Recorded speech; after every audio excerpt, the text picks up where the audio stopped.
about that. 6:45, the social media soundbite tonight will be whatever is trending in the later part of the second hour. Basketball. At 7 o'clock, we're going to buy or sell on several topics around college football. At 7:15, we'll discuss what we got right, what we got wrong, what we didn't see coming from college football this weekend. And at 7:30, there's a plan in place. Just kind of feels like things are already happening, despite what Michigan doesn't want to happen in the Big Ten. We're going to talk about that as well. 402-951-1620 is where you can get a hold of the show. Don't forget to head over to our Twitter page at After Hours 1620. Retweet the Taste Test Tuesday post to enter yourself into a drawing to win a $25 gift card to the aforementioned rail car. We are brought to you in the first hour by Bellevue University. Head over to bellevue.edu, register for classes, become a Bruin tonight. I got all that out of the way to say this. Go ahead, grab the couch, pull it over. Let's take a seat. Let's talk about Friday night. Or not. Yeah. Well, you came in wearing the very wrong color tonight, David, by the way. I watched I've got the game maroon again on today. for a reason. So, and maybe this is something you and I can relate to. You can relate to me better than maybe anybody. Neither of us watched the game in real time. Nope. I stayed up till 1 a.m. after the Creighton-Iowa State scrimmage and watched the game. My wife wanted to watch it, so we watched it on Saturday morning. And I felt I have less of a reaction than most people. And I don't know if that's because I wasn't involved in live tweeting with the game and watching it in the process with everybody else. Now, it was bad. I don't want to say that I felt like, it wasn't that bad. It was bad. But I feel like there was going to be one of these games this season. And I'm going to be, surprisingly, I'm going to be glass half full guy here. I think it is important and even maybe imperative to point out that you have two coordinators that are in their first season with this team. You have a quarterback who has played quite a bit of football, but still technically a sophomore. True sophomore, despite his rating before he got here, the amount of money he's been paid, etc. Now, I think there's some changes. I think there's some drastic changes that probably need to be made, but I don't think there's any of the changes that need to be made that I didn't say needed to be made before this season. The biggest problem that I have with everything were the comments after the game on Monday and today. Because and I mentioned this before the season started, not to break my arm patting myself on the back here. But my question for Matt Rule specifically was, okay, if you're going to take the CEO approach and you're going to hire a Dana Holgorsen, you're going to hire a John Butler, and you're going to be a hands-off guy that puts 3 other defensive coordinators on his staff, and you're going to run things from the top down, where does the blame stop? Yeah. And Matt Rule, when asked about the sacks against that Minnesota were able to achieve, the lack of offensive productivity, he said, that's on Dana, that's on Donnie, and that's on me. Now, he took ownership. I will give him that. My problem is that's on Dana and that's on Donnie. Now, I think everybody from the 10,000-foot view would probably put some of that. I'm in the camp that there is a problem with Dylan Raiola climbing the pocket. There is clearly an issue with him having the ability to do that. 3 of those sacks specifically, if he just steps up and makes a throw, we're having a different conversation about that play. Not maybe necessarily the game, but that play specifically. Now, that's kind of a double-edged sword, right? Because how comfortable would anybody be stepping up into a pocket when they get sacked 9 times in a game? But with that being said, and these are all just the way you phrase things. He was clearly upset, said he was pissed. But I asked about this last year. Like, when do you stop being able to say we're building and we're building for the future? We're trying to develop, and not necessarily we're close, but talking about the future, right? Because this is supposed to be the year 3 bump for Matt Rule, right? Like that's the bill of goods we've been sold. I feel like we've reached that point. And now I think they lost a lot of trust with the fan base, and Matt Rule said it so as much. If you want to boo, go ahead and boo. And it's kind of starting to feel a little bit like Bo Pelini in some sense of the word. If they want to fire me, go ahead. Well, not even that. The us against them mentality. Yeah.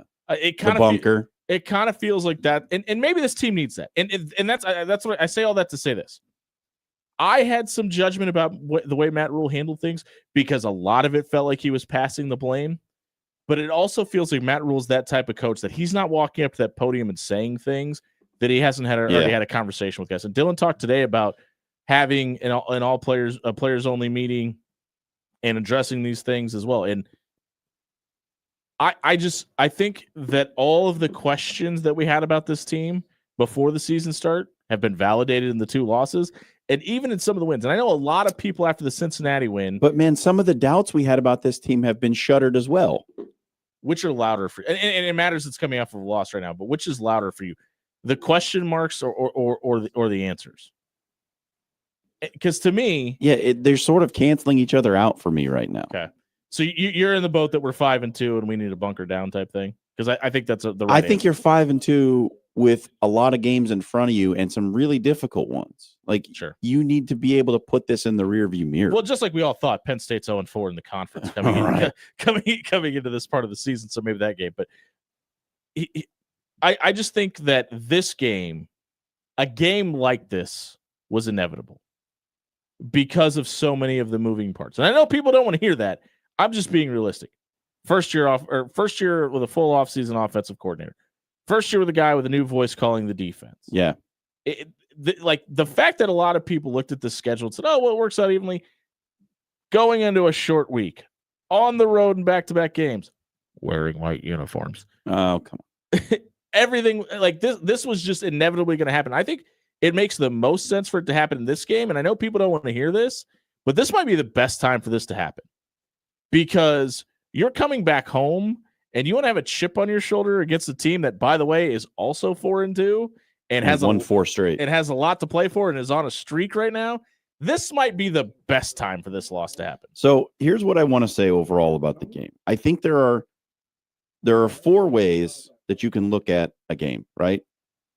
The best case scenario is good game plan, well executed, right? The worst case scenario is bad game plan, poorly executed. You talk about John Butler's comment? Overall, the game of football. And then there's 2 in the middle, good game plan, poorly executed, bad game plan, well executed, right? Mm-hmm.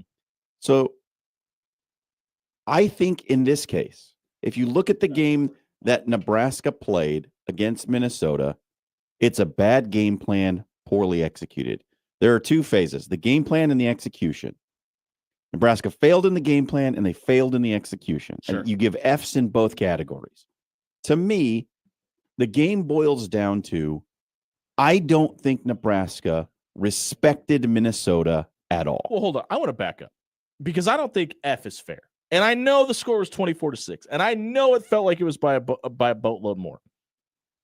Minnesota was held to 7 points in the first half of that game, and that score came on 1 play of 71 yards. Now, according to the defensive coordinator, that completely changed the trajectory of said game, but it did. I don't think it's fair to say poor game plan, poor execution, because they were clearly doing something right for at least the first half of the game.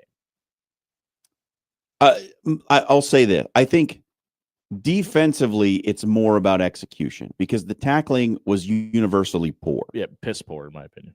So the game plan on defense, not necessarily bad from the outset. I do think there were some times where Minnesota knew exactly what Nebraska was going to do. The touchdown in the 4th quarter when they caught Nebraska in a blitz and threw an outside screen, they knew exactly what Nebraska was going to do in that spot and called the perfect play to beat it. Yes, they did. That's being outcoached. That's a bad game plan. Dan, we're having some technical difficulties here, so Dan is going to have to usher in the phone calls tonight. Who do we have? We've got Tony. Tony, thanks for calling the After Hours Lounge. Welcome into the show. Guys, thanks for having the shows for us that work late and can't call in during the day. Right on. We appreciate you sticking around for After Hours. Oh, I love it. We got a problem Saturday. We got a big one.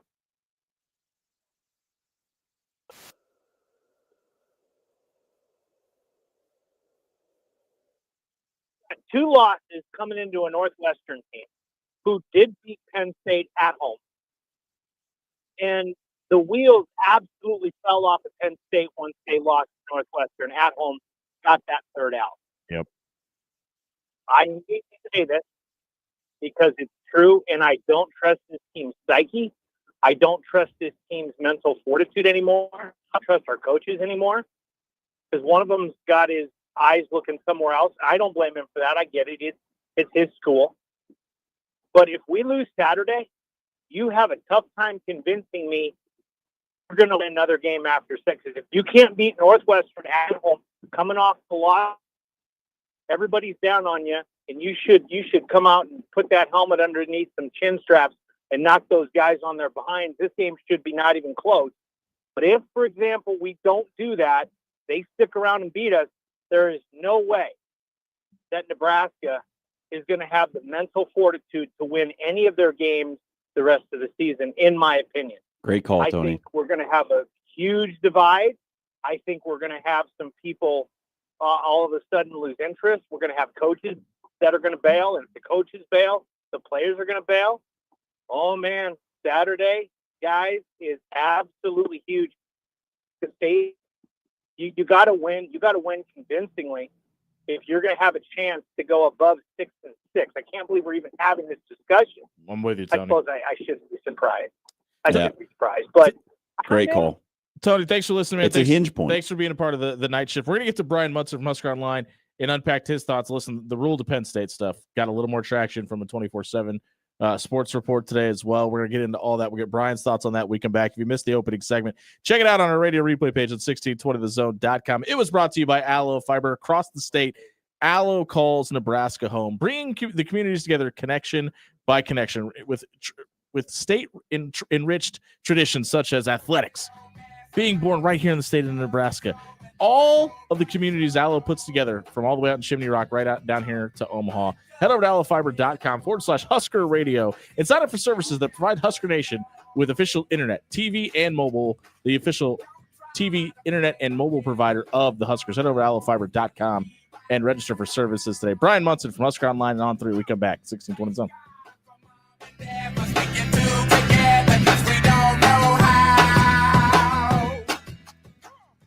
Hey, everybody, it's John here for Jerry Ryan Clothing and Sportswear. Fall is in full swing. You can feel it when you step outside your front door, the cool air, the leaves changing colors. And you know what that means? You got to get to 78th and Dodge and get the great fall gear from Mizzen and Main, Johnny O, Roan, and the all-new Brax pants. Brax pants, they look great. They feel great. You're going to look professional. You're going to be comfortable. You don't have to sacrifice anything. You get the best of both worlds with the new Brax pants. I love my Johnny O quarter zip pullover from Jerry Ryan Clothing and Sportswear. It's got the little Nebraska N on it. And if you want to be like me, get yourself to 78th and Dodge. Check out the new fall lineup. Jerry Ryan Clothing and Sportswear, dressing Omaha for over 50 years. Your Omaha area forecast, presented by Bellevue Berry and Pumpkin Ranch, from the KETV Newswatch 7 Weather Center on 1620 The Zone. Clear skies, cold tonight. A frost advisory in effect early Wednesday morning, 3 a.m. to 9 a.m. Look for a low around 35. Sunny and pleasant Wednesday after the chilly start, a high around 64. I'm Chief Meteorologist Bill Ranby from KETV Newswatch 7. Is facing a lawsuit, let Williams Law represent you and your family today. With more than 20 years litigation experience in Nebraska, Williams Law will defend you with the dedication you deserve. If you're facing a DUI or if your son or daughter has been accused of a crime, Williams Law is here for you. Call 402-522-6317 to get a free, no-obligation consultation and to get the representation you deserve today. Are you dreaming of your business dominating local Google searches, drawing in customers effortlessly? Look no further. I'm Courtney, the Google gal from Pixel Fire Marketing. Need assistance with your Google business profile? From verification to getting more reviews, fixing maps to tackling annoying Google calls? I've got you covered. Your profile sets you apart and ensures you're the top choice for local customers. Visit fixmygbp.com for our $297 special offer. Visit fixmygbp.com for more details.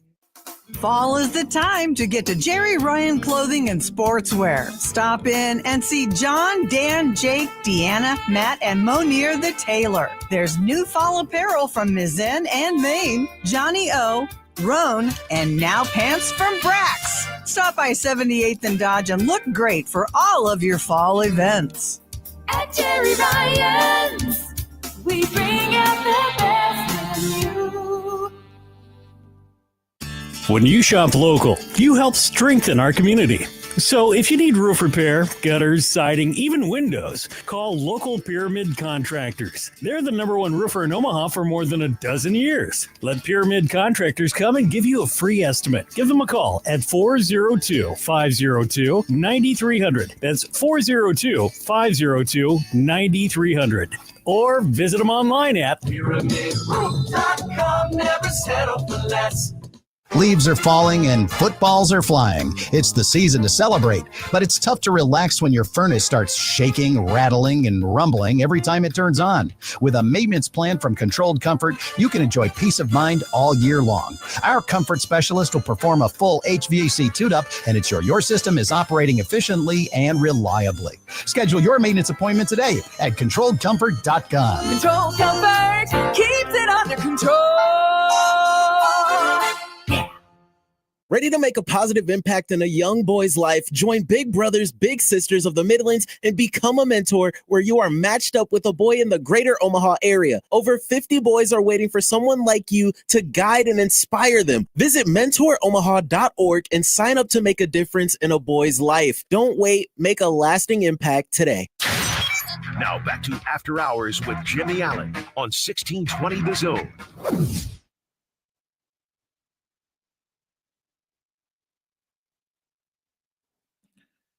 6:18 on a Taste Test Tuesday at 1620 Zone, brought to you by Bellevue University. Keep up to date on all the championship action happening on Bellevue's campus this fall and winter by downloading the BU Bruins app to your smartphone tonight. Brian Munson from Husker Online and On3 now joins us. Munson, good evening, sir. How are you? What's up, guys? Do you feel like you're the most flexible of all of Sean Callahan's staff? Because we appreciate all the moving you've done tonight. Is another way of putting that the one with the least responsibility? I wasn't gonna say, but whatever. Hey, I think the guys down in Texas just kind of roll a little bit differently than those guys up there in Lincoln. Let's just put it that way. We laugh so we don't.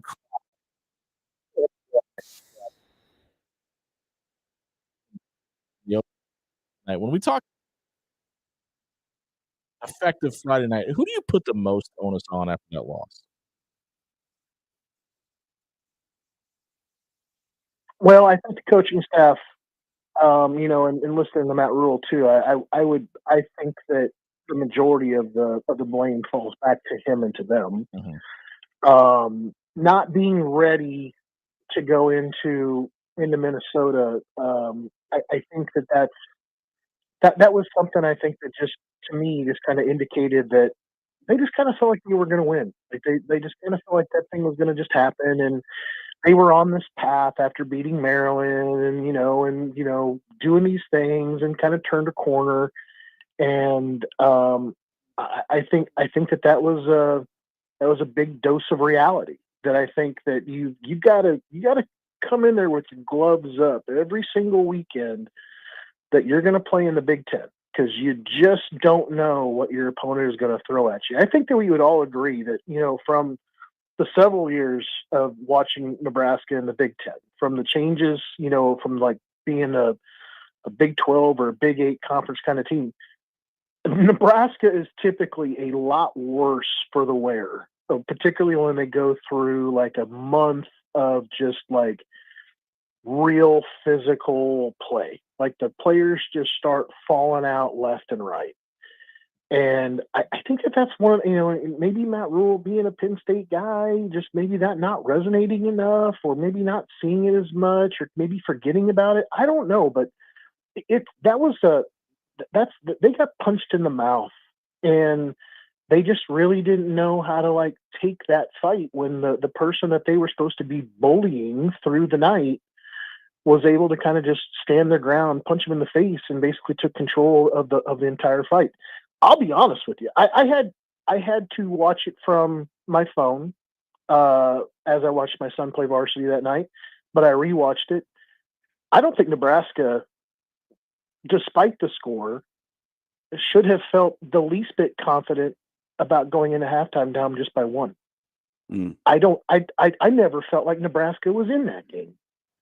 I just didn't. I didn't feel like they were at all close. I didn't feel like anything was getting better once you saw Rocco get hurt, once you saw, Pritchett with one of the craziest penalties and plays I'll ever say that I ever saw. I mean, just Yeah, we haven't even unpacked that yet.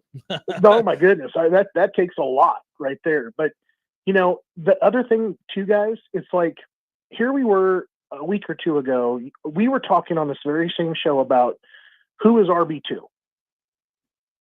Nebraska has confidence in their run game, and they get away from the run game so easily in the moment. It is just it's like they get struggle to understand bored. what's happening there. Yeah, it's just a struggle to understand like what's happening in that moment that causes them to do that. It's just I don't know what else to say. I put it on the coaches. I don't think there's any type of coach speak when I heard Rule say that. I absolutely blame them for not having those guys ready. It was such a confluence of inconsistencies when you watch that game. It's like Isaiah Hunter dropping a deep pass, which we haven't really seen him do, right? Yep. You have bad tackling in the secondary, which we haven't really seen this season.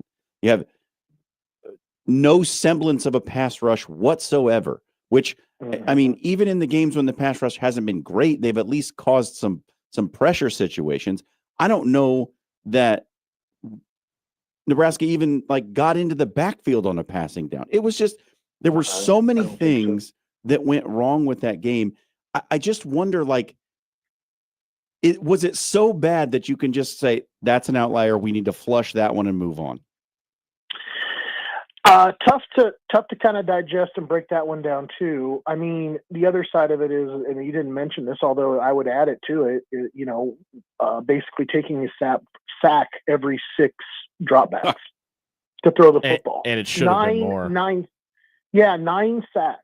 And and the last one was given up to a two-man rush. Mm-hmm. I think it was systematic. I will also say this too, because I think it's very hard to ignore. I think that there was a little bit of something in there about the whole Matt Rule, being courted or being looked at by Penn State, had to be hanging over that game somewhat, a little bit. I mean, dude, I'm getting phone calls from recruits' parents asking me what I know about it. Like, what the heck do I know? Like I know what I read just as much as y'all do. So I have to think that there is some curiosity inside the locker room, probably in the coaching offices as well, as about like what the future kind of holds over the next couple of months. Are we allowed to put on the internet that it's confirmed that Brian Munson is not Matt Rule's agent then? Is that right to do? You can go ahead and put that out there. I can confirm that. I can. That's definitely confirmed. Speaking of confirming things, I mean, give us the way you're reading the room right now. I mean, Dylan Raiola says his coach isn't going anywhere. Trey Taylor says that he's locked in. It kind of feels like the future was set in stone, but it just kind of feels like after the report today from 24/7 from the Penn State side out there that they're getting reports that the Board of Regents essentially for Penn State is very highly considering Matt Rule. Does that make the noise around the recruiting world a little bit louder? Oh, it totally does. And then there was another report that today that stated that, Buffalo Bills owner Tom Pagula is really pushing hard to get his boy Joe Brady the job. And I would bet dollars to donuts, all right, that there is some issue that happened with Franklin and the boosters, if not Pagula personally. I just feel that way. There is just a smell test that just never really felt right with me with this whole Franklin being dismissed when he did. Yeah, agreed. I mean, why does Fickell still have a job? Yeah. What are you telling me that whatever's happened and manifested itself this year so far, that Fickell should remain employed, but yet Franklin should be gone? What about Norvell?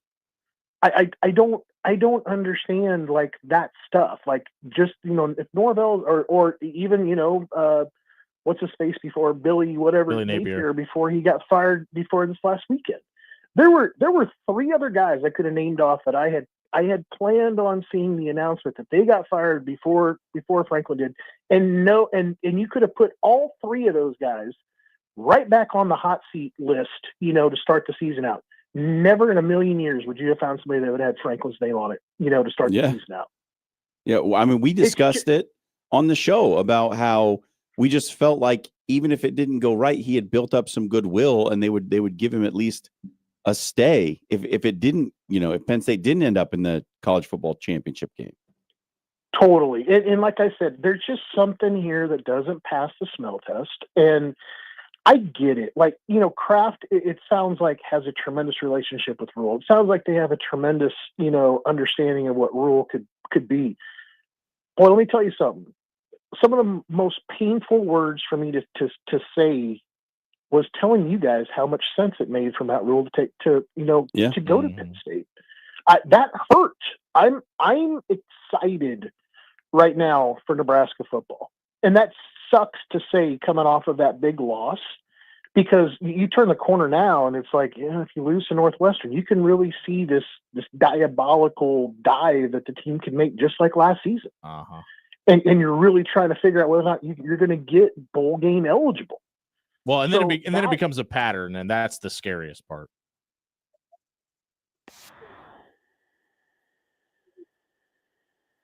Still kind of sell this to the Board of Regents there at Penn State if there happens to be that kind of tailspin for Nebraska this season. And if he does, then he's taking all the rope. All the rope is his. $50 million to fire Franklin, which may be over a personal issue, to then bring in a guy that they know that hasn't really proven himself yet in Lincoln, that people still feel very good about in Nebraska. And yet, you could be talking about another kind of situation like Franklin with 4 years if it doesn't happen for them. I don't get it. I don't get it. I mean, has this loss impacted the way that recruits are talking about the program? Have you heard anything post Minnesota yet? No, nothing like that. I mean, I kind of felt like, all honesty, I thought, as we left the high school game on Friday night, I kind of told my wife, I said, I'm kind of glad that this happened, just because some of the Rule to Penn State chatter can go away and people can get refocused on the rest of the season. Because I felt like it was a distraction, and maybe the game and the final score might have proved that so. But yet here we are talking on Tuesday night, and it sounds like one guy's got a report that the Board of Regents is ready to go ahead and give Matt Rule the job, basically without interviewing anybody. So I don't know. No recruits really have come forward. I mean, one of my things in the 3 and Out tomorrow is going to be, Trey Taylor is worth all the praise, all the rankings, all the stars, and and it's almost scary. Here's the part here that almost scares me. I look forward to seeing him play in Lincoln Sunday. That right now is being dangled on a string. Yeah. Because I have, you'd have to think that things will 100% change for him if Rule got offered the job and decided to leave Lincoln. That everything hangs in the balance of that. And this is kind of a Bill Callahan was putting together that really masterful class, before he got fired, that kind of said, I would have liked to see that group play. I would like to see them play, Gabbert and all those guys coming to Lincoln. Yeah. And that 27 class right now looks like a lot like that 08 class. An elite class. Could be a very elite class. And I think that they have a very good chance to kind of go out there still and make some noise in 26 and maybe potentially, get some of these Penn State guys to take a harder look at Nebraska. Got to start winning though. Yeah, you do. I mean, but that's the deal. That's the deal. It's kind of a double-edged sword right here. Nebraska could go back, turn around, win out, put themselves in a spot where the head coach finally looks good over there, as opposed to, plays out the way that maybe we all kind of feel like it's gonna with USC, and maybe to be in a coin flip, with a couple other games, and maybe they have to look a different direction because it just wouldn't be acceptable. So I don't know. 6 of one, half dozen of the other. When we talk about the future and maybe glass half full, why should Nebraska fans be expecting positivity in the recruiting cycle or the recruiting standard of things over the next couple of 2-3 days? Next 2 or 3 days? Yeah, I mean, obviously, there's going to be nothing but doom and gloom until you see the results of the Northwestern game. Oh, gotcha. Well, I mean, I think Nebraska does have some interesting guys coming in this weekend. I think that, now that it's announced that it's going to be a night game in Lincoln for USC, that helps. I could totally anticipate a lot of momentum coming back into Nebraska sales as they get ready to kind of host the Trojans that night. I could expect somewhere between 50 and 60 recruits that night. And usually when they have brought guys in, like when we've hit those kinds of numbers, especially like for Michigan, like where it neared 30 or got over 30, I want to say, 65% of those guys or more already had offers, and maybe even 50% or more of those guys had already been to Lincoln at least once. So I think what Nebraska has been doing under Matt Rule has been genius. The way that they have handled and built this brick by brick approach with these recruits since the NCAA has gone through and changed all the timelines up and all these other things, they've made adjustments. And those adjustments, I think, are really set to pay off with the 27 group. And it already has. I mean, look at who's already in that class. But I think that the way that they're also building and bringing the other guys in around them as part of that class and the 2028 group, they could have a tremendous recruiting class next year.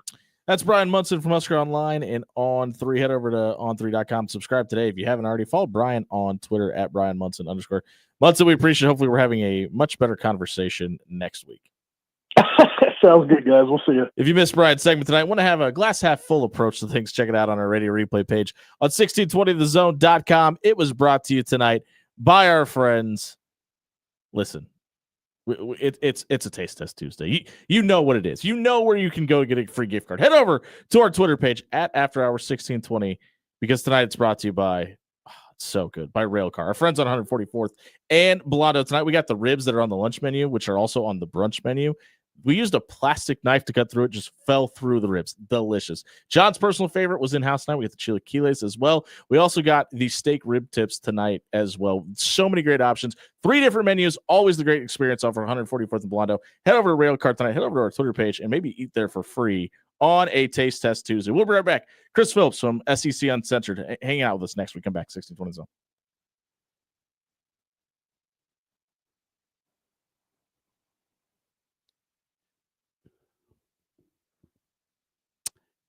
Hey, everybody, it's John here for Bob at Williams Law. Look, legal problems, no fun. It's one of the most stressful times in your life when you have to go and stand before the judge and plead your case. You need good legal advice if you find yourself facing that situation. Where are you going to find it? Not on social media, and probably not for free unless you're working with Bob Williams. He's going to give you a free, no-obligation legal consultation where he'll sit down, explain your rights, walk you through the process, and get you ready for your day in court. You're not going to find good free legal advice anywhere else because Bob Williams is ready to make a relationship with you. That's right. It's a relationship first. He wants to make sure that his style of representing you fits with your goals for your specific situation, whether it's personal, criminal, or civil. If you got legal questions, you need Bob in your corner. Check out WilliamsLawLLC.com. The real game changer in college athletics, it's coaches. And at Bellevue University, there is an experienced team of coaches who know you both as an athlete and as a person. Plus, there are student coach advisors who are there to provide individualized academic support every step of the way as you progress towards your degree. At Bellevue University, you're not just another athlete. You belong. We're for you and for college sports. Visit BUBruins.com. When your home fills up with family, Allo Fiber makes sure that space is a happy place for everyone. Allo Fiber experts install it all, and full service means step-by-step support, guiding you through everything so you can stay connected to what matters, and the family can always feel at home. Put the game on, and don't worry about your Wi-Fi calling a timeout. Better TV and internet service is one connection away. Call Allo at 866-481-2556 or visit allofiber.com. Leaves are falling and footballs are flying. It's the season to celebrate, but it's tough to relax when your furnace starts shaking, rattling, and rumbling every time it turns on. With a maintenance plan from Controlled Comfort, you can enjoy peace of mind all year long. Our comfort specialist will perform a full HVAC tune-up and ensure your system is operating efficiently and reliably. Schedule your maintenance appointment today at ControlledComfort.com. Control Comfort keeps it under control. Life is unpredictable, with seasonal storms and plumbing issues hiding around every corner. You can't predict the future. So when life happens, go with a trusted, reputable company like Paul Davis Restoration. Fire, water, mold, or storm damage can all be restored by Paul Davis Restoration. Don't live in the aftermath of tragedy. Restore your home today. Call Paul Davis Restoration at 402-553-0373 today. Fall is the time to get to Jerry Ryan Clothing and Sportswear. Stop in and see John, Dan, Jake, Deanna, Matt, and Monier the Tailor. There's new fall apparel from Mizzen and Maine, Johnny O, Roan, and now pants from Brax. Stop by 78th and Dodge and look great for all of your fall events. At Jerry Ryan's, we bring out the best in you. Are you watching the water slowly seep down the drain again? Go with a local solution. Go with Trusted.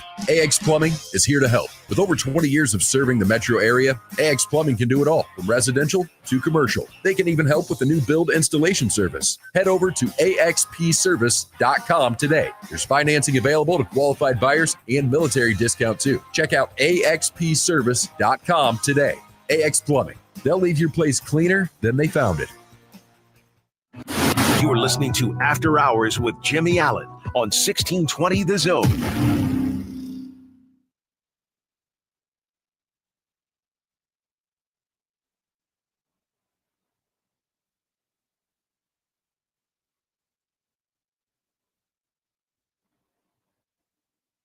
It's a Taste Test Tuesday inside the After Hours Lounge. Noah, Dan, Jimmy, and John Schreiner, all with you here tonight. And you're with us. Davis is on the line. Let's talk about everything we're talking about tonight and the topic of mine. What happened on Friday? What's happening in the future? Davis, welcome into the After Hours Lounge. How are you? Hey, how's it going, fellas? Yeah, I love the show. Yeah, I just feel like we've made changes with like Holgerson, which he's had a couple rough games too, but special teams, and then obviously offensive line, like we need to make the move. It's very obvious.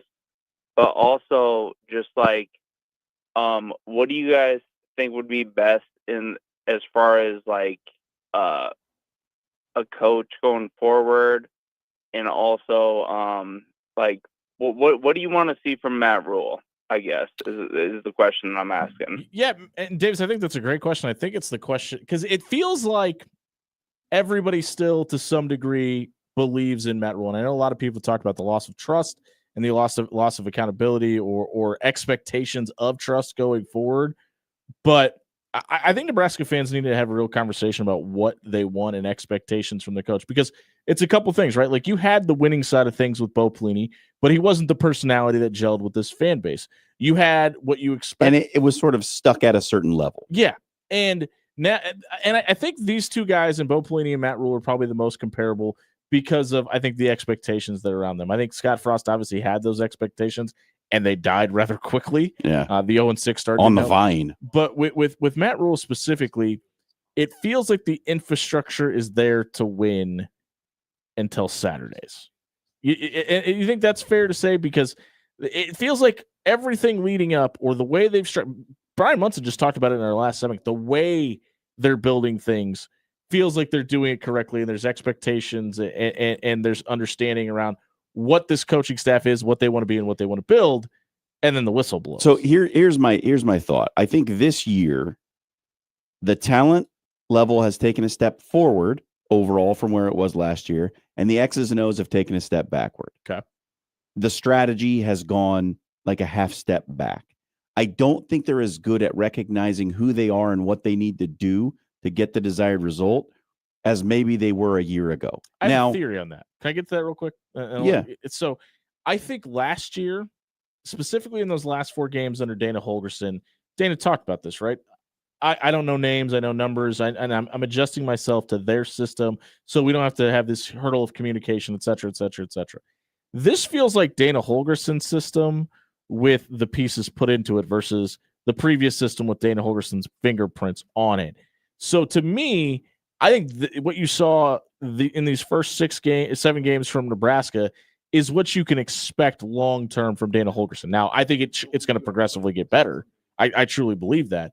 But I just think what you saw last year where it was a morphed combination of things, I think Dana needs to take a better look at who he has on his personnel and adjust accordingly rather than this is who we are, what we're doing in my system.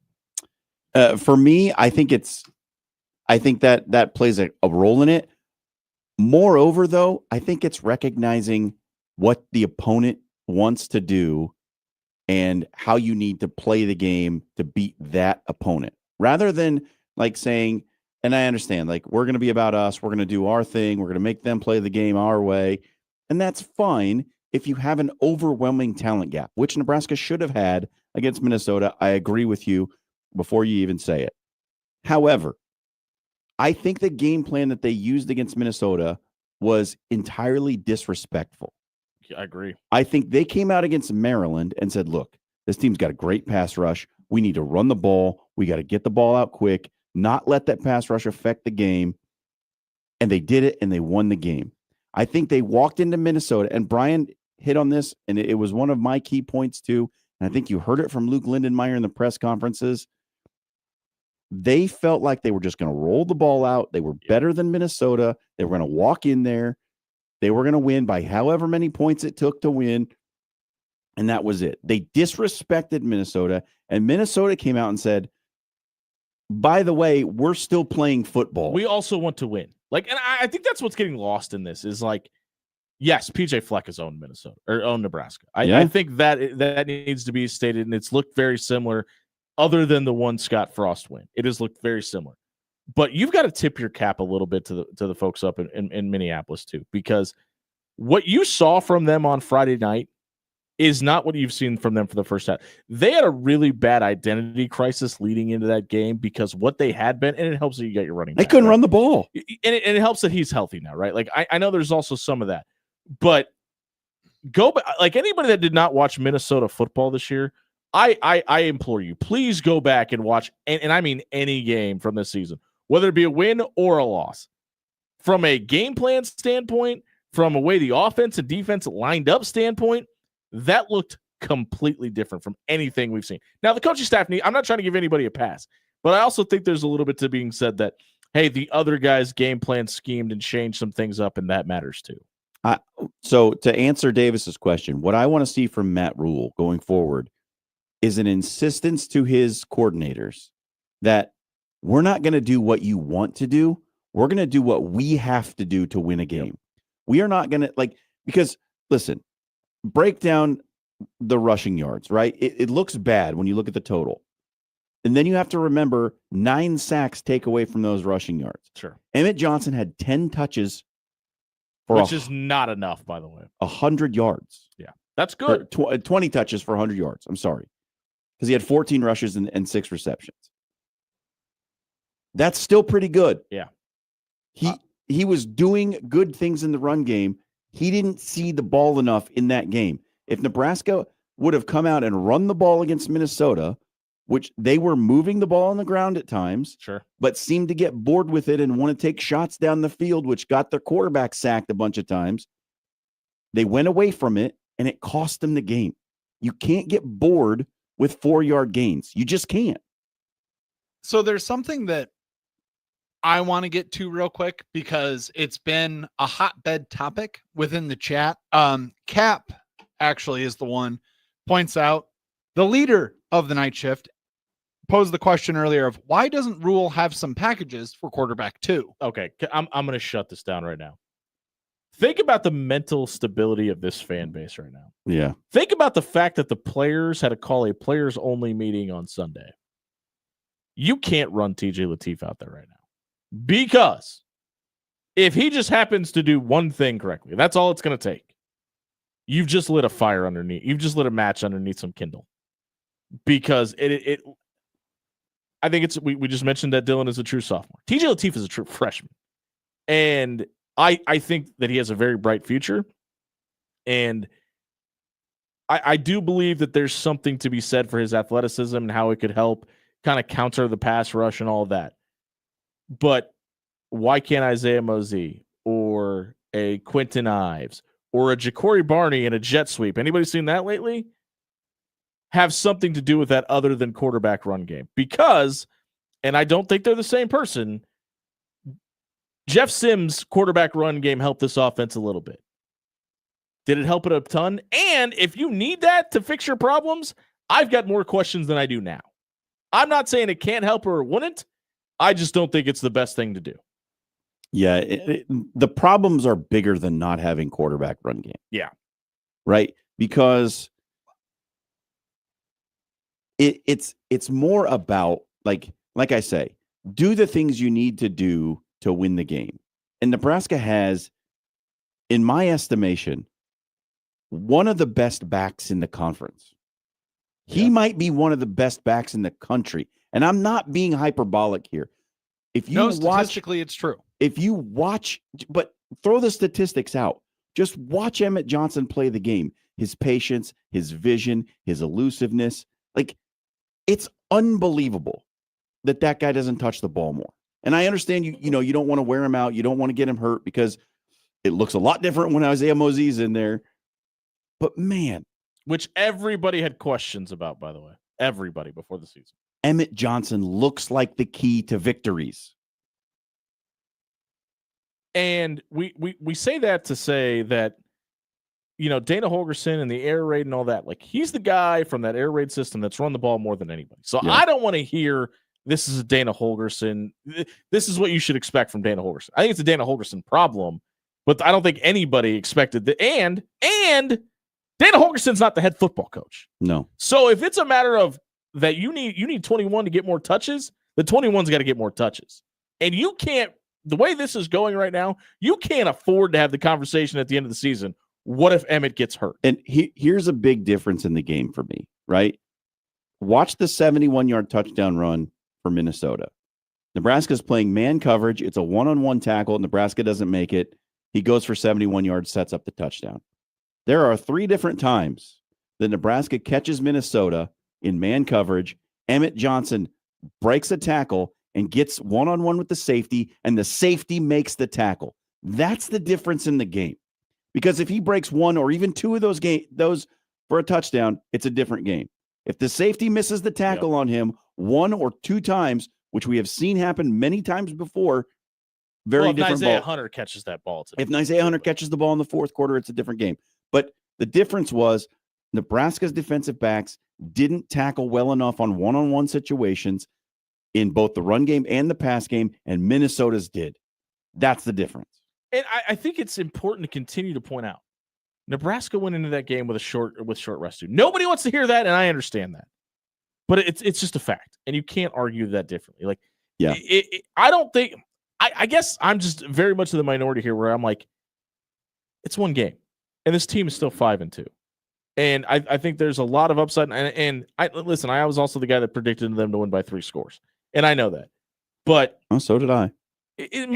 Most people did, and I think that should tell you that maybe overreacting to this loss might be the worst possible thing you can do. Also, yeah, I think, as we've hit on before, the game this weekend is a hinge point. If they can get up off the mat after getting checked in the jaw by Minnesota and come out and beat Northwestern at home, 11 a.m. kickoff, like, if you can do that, a team that's got some momentum, you can come out, dominate, beat that team. I think you can put Minnesota in the rear view. Dan, if it's anything but that, the questions are going to linger. Dan, I know we wanted to talk about the NBA and the social media soundbite, but I think we need to continue this conversation because I want to get to the rule of the Penn State conversation we really haven't talked about either. We're going to get to that when we come back. If you missed this segment, check it out on our radio replay page on 1620thezone.com. It was brought to you by Controlled Comfort Heating and Air. Fall is here. You know what that means? You need to get the maintenance done on your HVAC unit. Whether you're concerned about turning on your furnace or you're worried about shutting off your AC, Controlled Comfort here's put all of that to rest. You don't have to worry anymore with a maintenance plan with Controlled Comfort. Head over to controlledcomfort.com and sign up today. We'll be right back on the other side of the break. Matt Rule to PSU. Should you be concerned? 1620 zone.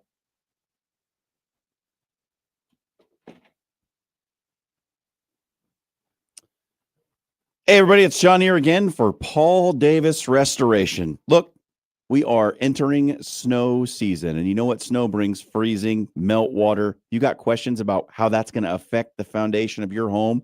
You don't want to be dealing with water in the basement come wintertime. Get Paul Davis out to fix any damage that you may have incurred over the summer storms. They can deal with water damage, mold mitigation, smoke damage, whatever it is, home fixed up to the way it was. Any of the damage happened. And in case of emergency, save this number in your phone, 402-553-0373. If something happens and you've got an emergency, Paul Davis will be to your home in a flash, getting you fixed up, living your best life back to the way it was. It's Paul Davis Restoration.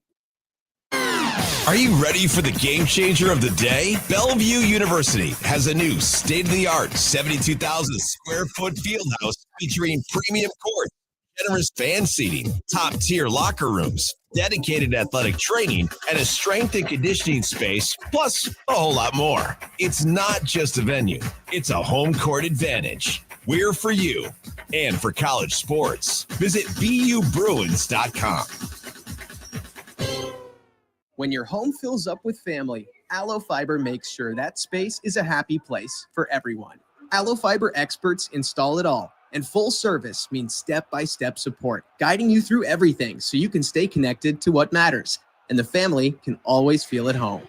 Put the game on, and don't worry about your Wi-Fi calling a timeout. Better TV and internet service is one connection away. Call Allo at 866-481-2556 or visit allofiber.com.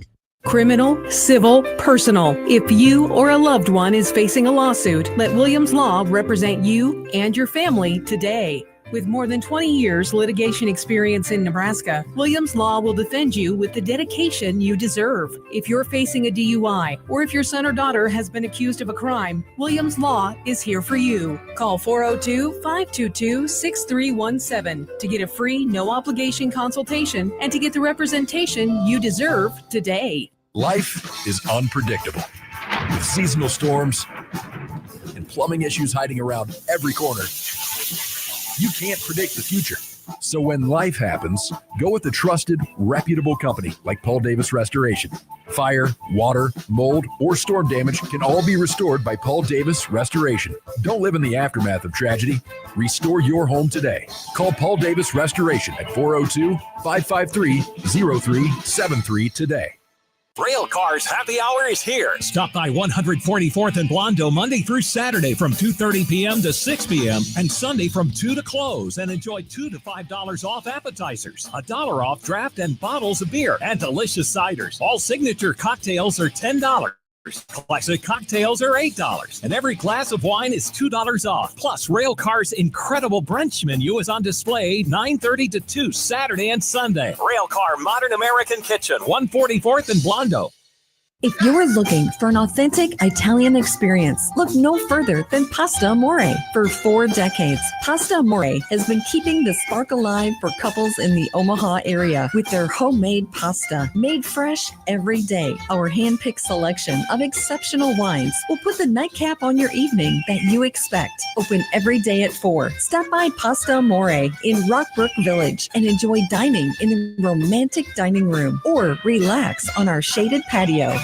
Hello there, Greg Wagner joining you from the Nebraska Game and Parks Commission.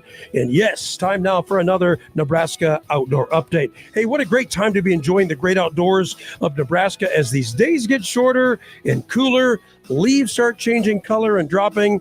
So much to do: hunting, hiking, biking, camping, fishing, wildlife watching, and so much more. Get ideas for you and your family to step outside on the Game and Parks website, outdoornebraska.gov. That's outdoornebraska.gov, and we hope to see you out there.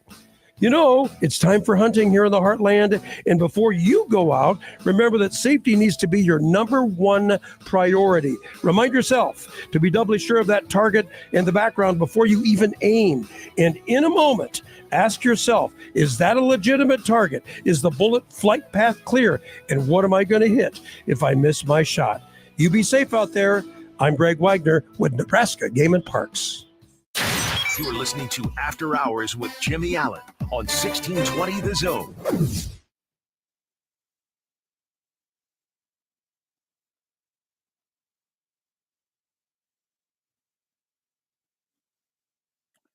Put a bow on the first hour of the After Hours Lounge, brought to you by Bellevue University. Download the BU Bruins app to your smartphone tonight to keep up to date on all the championship action going on Bellevue's campus. Don't let the sound of your own wheels drive you crazy. That's what Dan's saying. It's a reminder for us in this room and for all of the Nebraska Cornhusker fan base right now. Take it easy.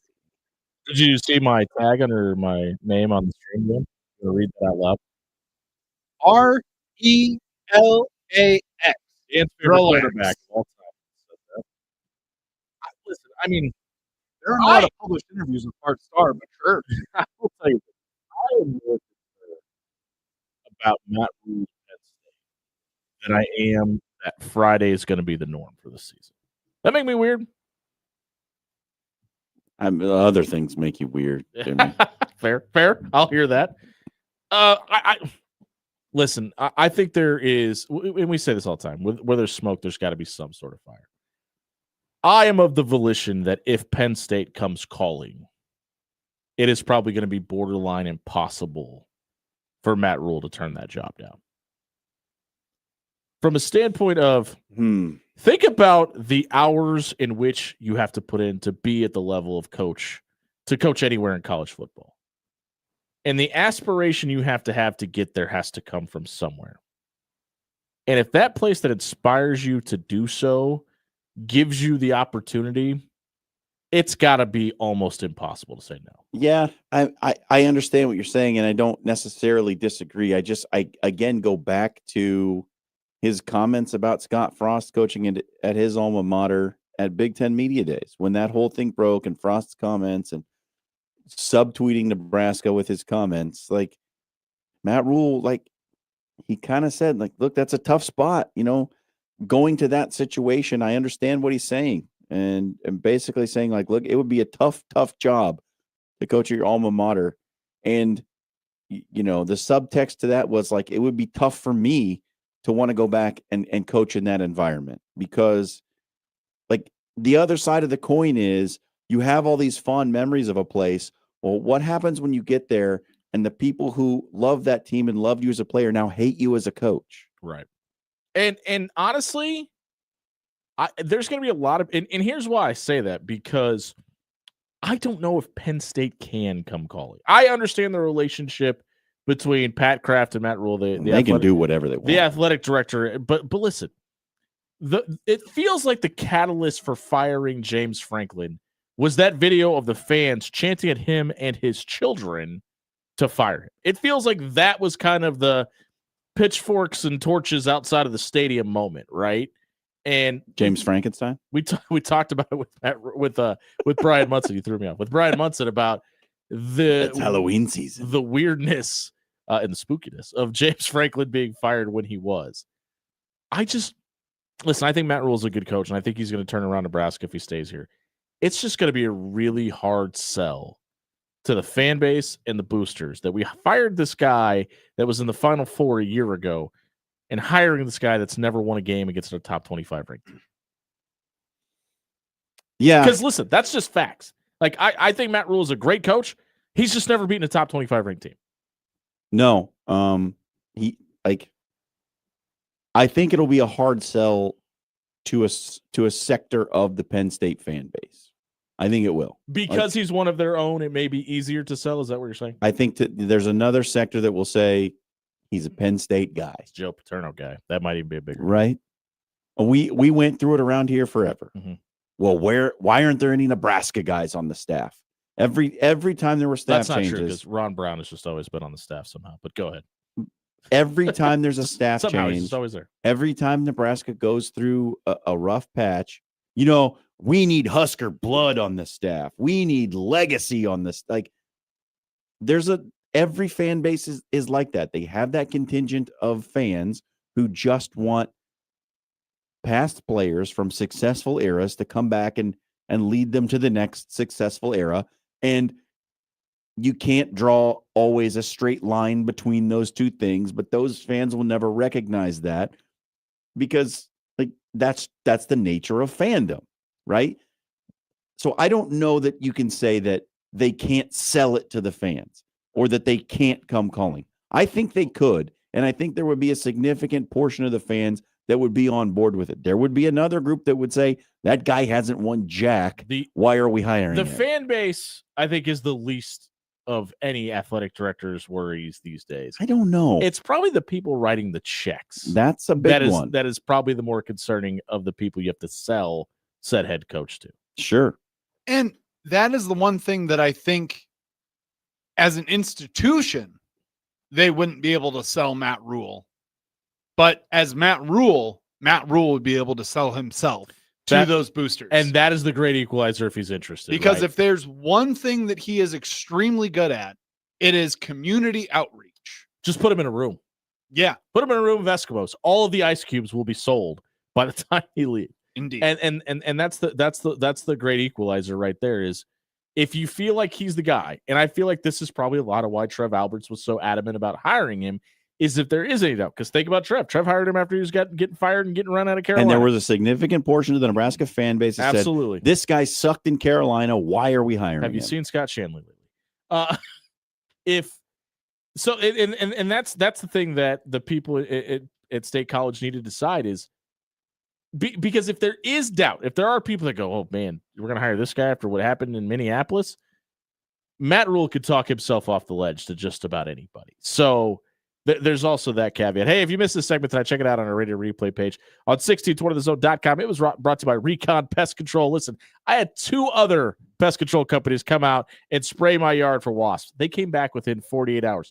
The wasps, not the pest control companies. I called Recon Pest Control. They came out to my house, sprayed my yard.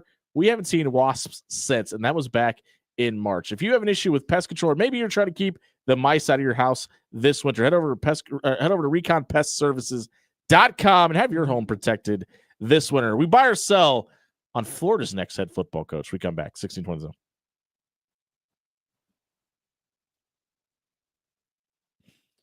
Hey, everybody, it's Jimmy Allen here for our friends at AX Plumbing. Home or residential, they can do it all. Whether it's putting a urinal in your business, maybe it's replacing the wax ring in your own home. Maybe you need to water jet your entire line out because you had tree roots and debris in your main drain. Listen, they can take care of all that. How do I know? Because AX Plumbing has serviced both my business and my home, and they've left my business and my home cleaner than they found it. Check out AXPService.com. Work with Nick and the crew tonight.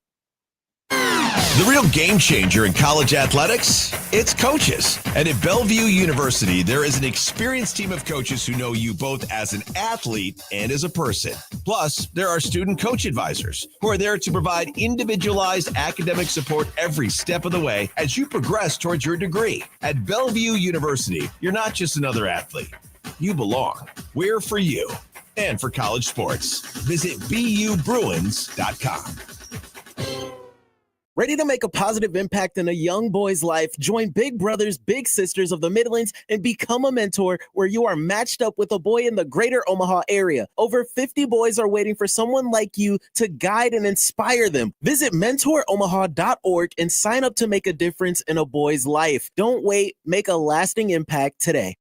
When you shop local, you help strengthen our community. So if you need roof repair, gutters, siding, even windows, call local Pyramid Contractors. They're the #1 roofer in Omaha for more than a dozen years. Let Pyramid Contractors come and give you a free estimate. Give them a call at 402-502-9300. That's 402-502-9300. Or visit them online at PyramidRoof.com. Never settle for less. Are you watching the water slowly seep down the drain again?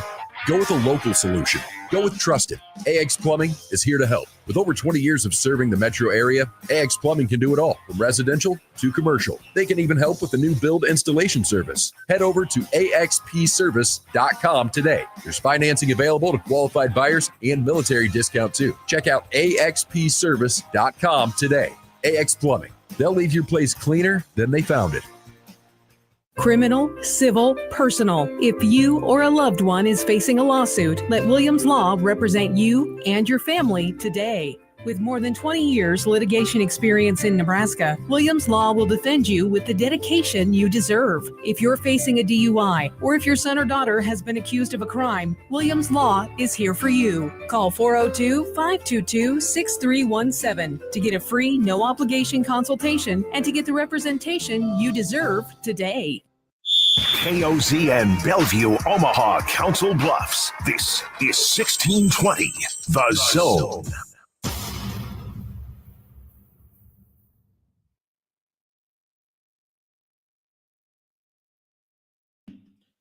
It's 7:07 on a Tuesday night. Do you know where your kids are? If you don't, Mine's at home. Probably find out. I don't know. It's probably bad parenting if you don't. I don't even know why I said that. We are brought to you by Pyramid Contractors. Head over to pyramidroof.com. Get a free estimate for your windows, your roof, your gutters, your siding. They can do it all. Check out pyramidroof.com tonight. This FIU Kennesaw State game is wildly entertaining. Also, are we going to just like gloss over the fact that Jimmy just had a perfect opportunity to like lay up a Robert Williams read just for fun? Do you know where your kids are? If not, call Bob. His name's Bob. Yeah, his name's Bob, not Robert. That's weird. It's Bobby Law. Bobby Law. Dan, go ahead and read by or sell, because I think we got to get to something after too. So. Perfect. Billy Napier. Know that name. Love that name. Apparently he's, well, I guess he's not Florida's head football coach anymore. Buy or sell, the Gators waited too long to fire Mr. Napier. Listen, I saw the reason this is being brought up is because clearly there was the discussion about firing him last year. Yeah. Do people not remember how Florida ended their season last year? They ended on a 4-game win streak. They beat 2 teams that were in the top 25 and absolutely demolished their in-state rival. You could not have fired him then. I think they fired him right at the perfect opportunity, actually. I don't know, man. Because that can't happen now. I'm selling for a different reason because I think they maybe didn't wait quite long enough.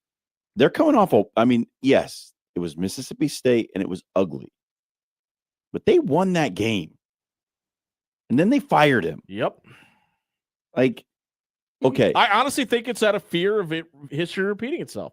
They probably looked at it and said, we feel like this isn't heading in the right direction. We're looking at the rest of our schedule. He did it last year. We know what Florida State's going through in Tallahassee. We're about to get to that in a second.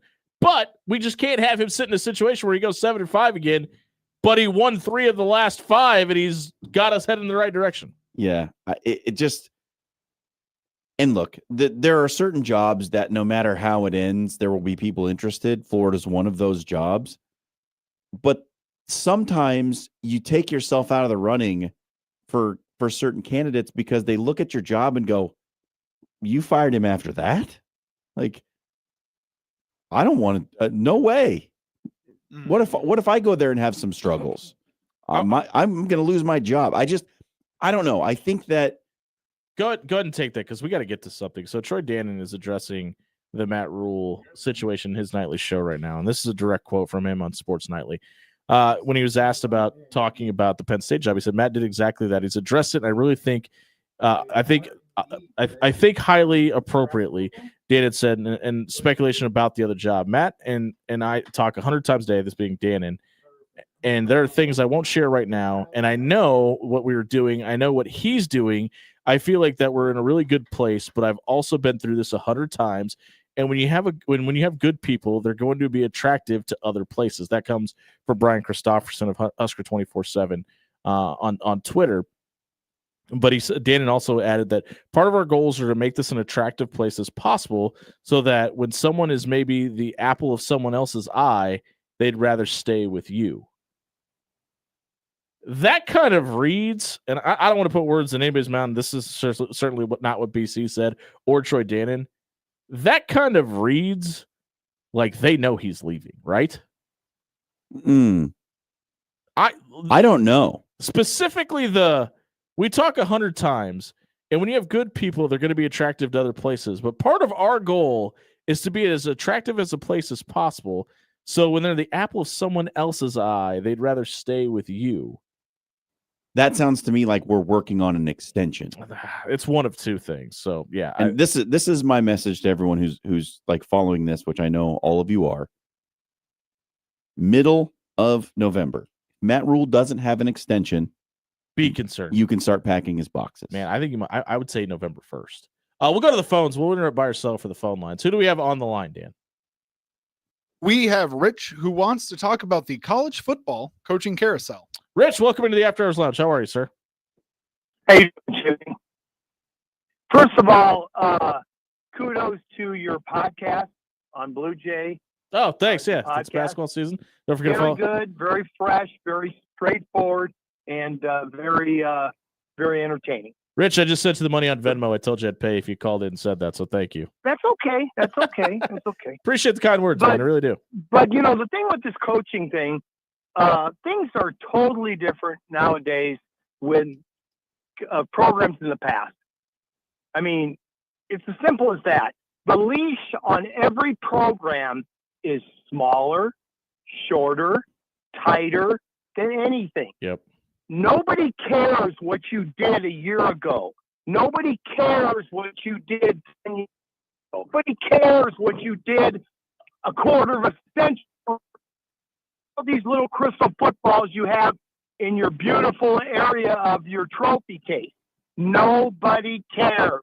The situation is this, is what have you done for me now, as in present and the future? That's how it's going to be with any program. And that isn't just football. That's any sport. If Danny... Rich, I think we lost you. I'm not sure what happened there, Rich. We get the point you're trying to make. I mean, listen, it's a great point. It's one of those things that, like, we have to keep in mind that I think a lot of people, especially of our generation, remember what 1990 looked like. Cap in the chat earlier was talking about Behringer versus Tommy Frazier for the quarterback battle. Like, this is not that team. This is not the mental makeup of that team. This is not the same head coach managing those personalities either. So it is really. I think we've got to start looking at this at a year at a time scenario. Whether it be a head coach considering leaving, whether it be managing success, managing expectation, or managing losing, the problems that have been caused around this place for a long time have been knee-jerk reactions to everything. And it's just not a benefit. I mean, look no further, like to tell you like how different things are now. You just go back and look at Joe Paterno's coaching record. Yep. He holds the record for most years coached at a single school. Yes, there are some 11-1, some 12-0s. There are good seasons in there. But there's also a 5-5, a 6-5, a 5-6, a 7-5, a 5-7, a 3-9. Didn't get fired for any of those.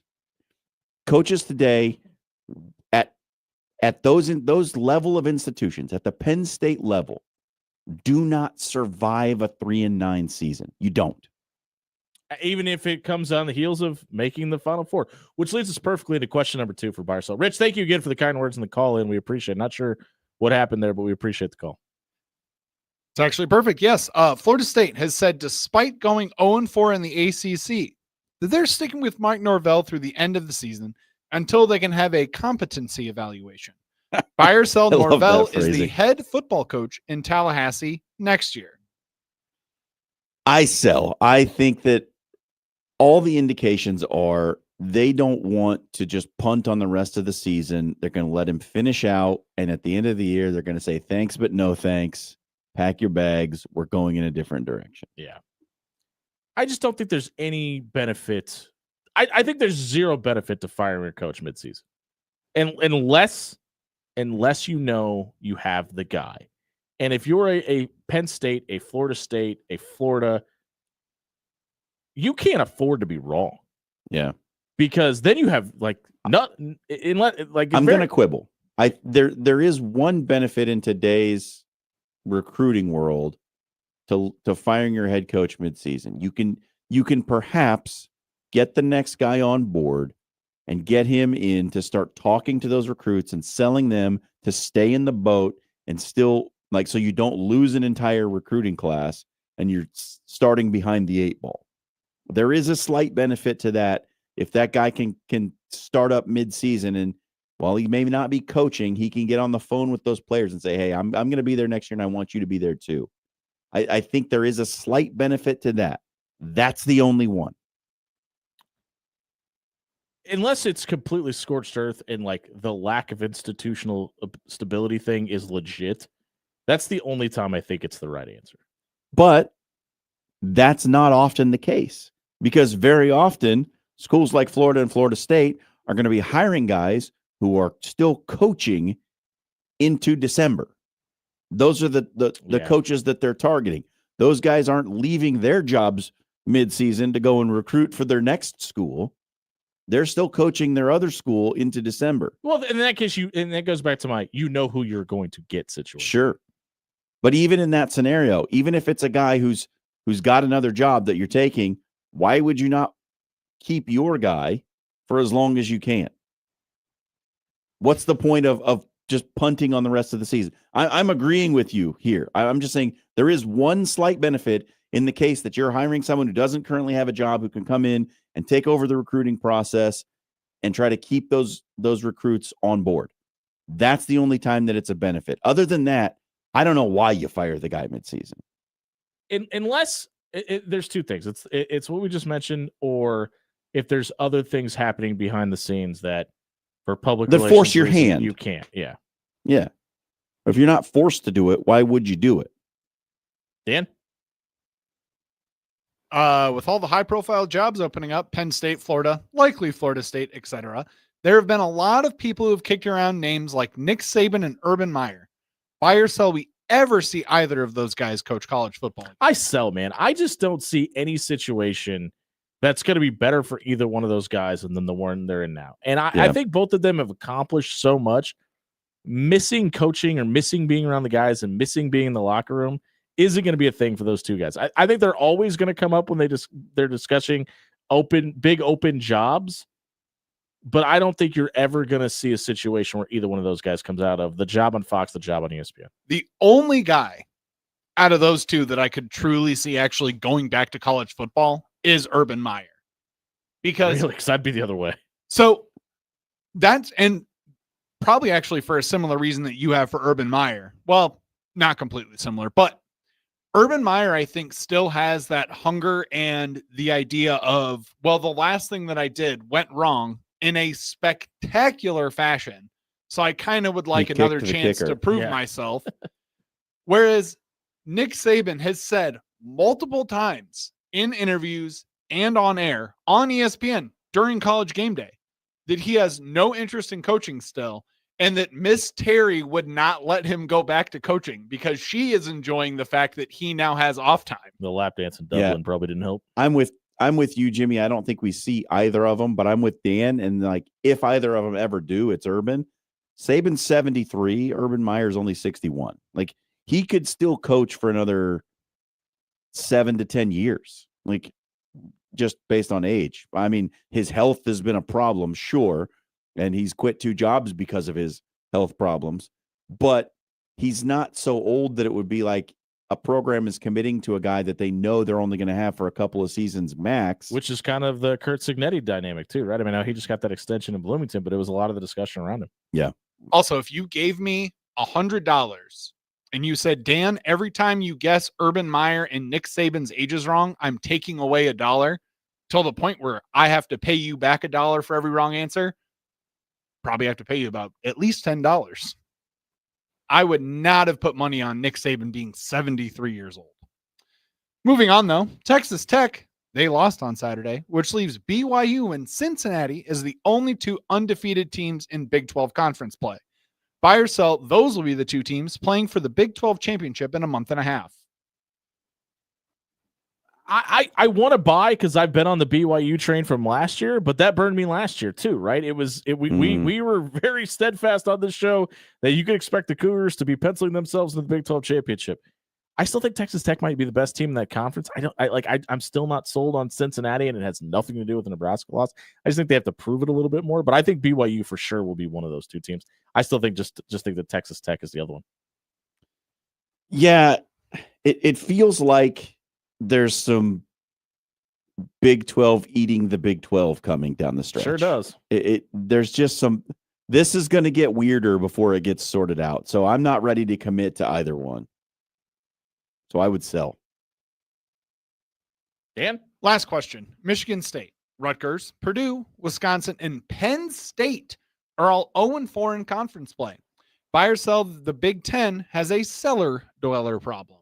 I think everybody that listens, this kind of feels like the haves eating the have-nots off the table. It really feels like there's an issue. Penn State's apparently a have-not. All of the Big Four right now. And when we talk about the power conferences and how top-heavy the SEC and the Big Ten are and how they're the big dogs of the table, that matters a little bit when it dwindles down to the bottom of your conference, too. And it really feels like the divide is becoming even bigger than it normally has been.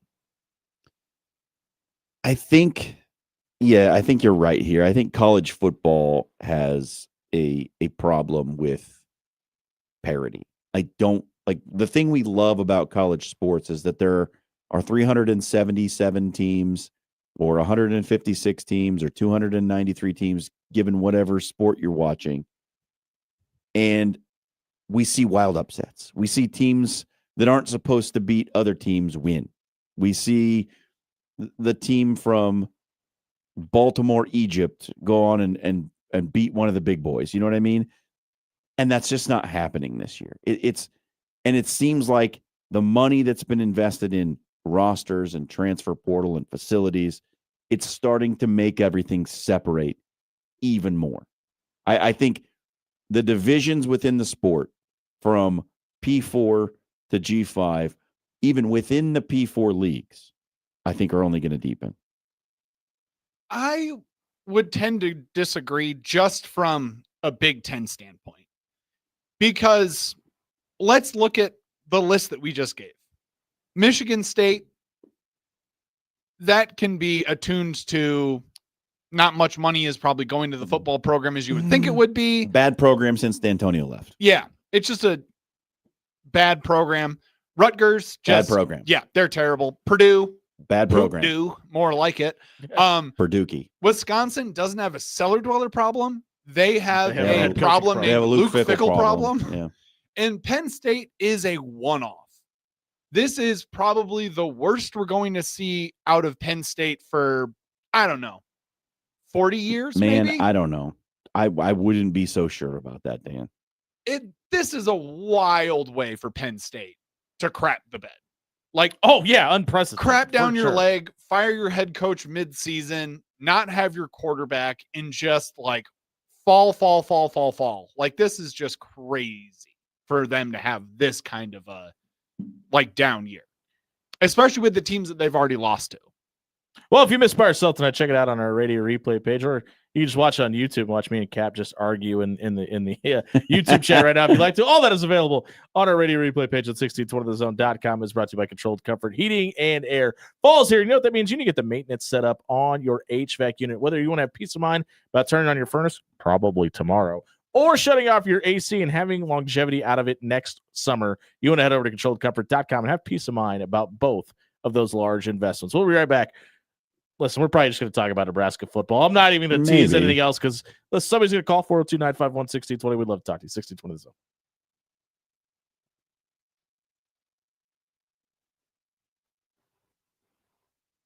Hey, everybody, it's Jimmy Allen here for Bob Williams with Williams Law, or as somebody around here likes to call him, Robert. You can call him whatever you want. Just call him for a free, no obligation legal consultation. Bob and his team are going to sit you down. They're going to explain your rights. They're going to walk you through the process and get you ready for your big day court, whether it be personal, criminal, or civil. Williams Law is here to help. They're going to sit down. They're going to make sure that Williams Law is the right fit for you and your family. Make sure you're the right fit for them as well at no charge. That's like no charge, a free, no obligation legal consultation. All you have to do is head over to WilliamsLawLLC.com tonight. Your Omaha area forecast presented by Bellevue Berry and Pumpkin Ranch from the KETV Newswatch 7 Weather Center on 1620 The Zone. Clear skies, cold tonight. A frost advisory in effect early Wednesday morning, 3 a.m. to 9 a.m. Look for a low around 35. Sunny and pleasant Wednesday after the chilly start, a high around 64. I'm Chief Meteorologist Bill Ranby from KETV Newswatch 7. Are you ready for the game changer of the day? Bellevue University has a new state-of-the-art 72,000 square foot field house featuring premium courts, generous fan seating, top-tier locker rooms, dedicated athletic training, and a strength and conditioning space, plus a whole lot more. It's not just a venue, it's a home court advantage. We're for you and for college sports. Visit BUBruins.com. Ready to make a positive impact in a young boy's life? Join Big Brothers Big Sisters of the Midlands and become a mentor where you are matched up with a boy in the greater Omaha area. Over 50 boys are waiting for someone like you to guide and inspire them. Visit mentoromaha.org and sign up to make a difference in a boy's life. Don't wait. Make a lasting impact today. Fall is the time to get to Jerry Ryan Clothing and Sportswear. Stop in and see John, Dan, Jake, Deanna, Matt, and Monier the Tailor. There's new fall apparel from Mizzen and Maine, Johnny O, Roan, and now pants from Brax. Stop by 78th and Dodge and look great for all of your fall events. At Jerry Ryan's, we bring out the best in you. When you shop local, you help strengthen our community. So if you need roof repair, gutters, siding, even windows, call local Pyramid Contractors. They're the #1 roofer in Omaha for more than a dozen years. Let Pyramid Contractors come and give you a free estimate. Give them a call at 402-502-9300. That's 402-502-9300. Or visit them online at PyramidRoof.com. Never settle for less. At Timber, they don't just give you a place to go for lunch or dinner. They give you an experience from their bold, smoky flavors prepared in the open concept kitchen where you get to watch the magic happen to the relaxing umbrella-shaded patio. There's something for everyone at Timber. Join them for brunch every Saturday and Sunday from 9:30 to 2, plus happy hour from 2 to 5:30 Monday through Saturday and 2 to close on Sunday. Timberwood Fire Bistro in the heart of Omaha at 84th and Pacific. Are you watching the water slowly seep down the drain again? Go with a local solution. Go with Trusted. AX Plumbing is here to help. With over 20 years of serving the metro area, AX Plumbing can do it all, from residential to commercial. They can even help with the new build installation service. Head over to axpservice.com today. There's financing available to qualified buyers and military discount too. Check out axpservice.com today. AX Plumbing. They'll leave your place cleaner than they found it. Now back to After Hours with Jimmy Allen on 1620 The Zone.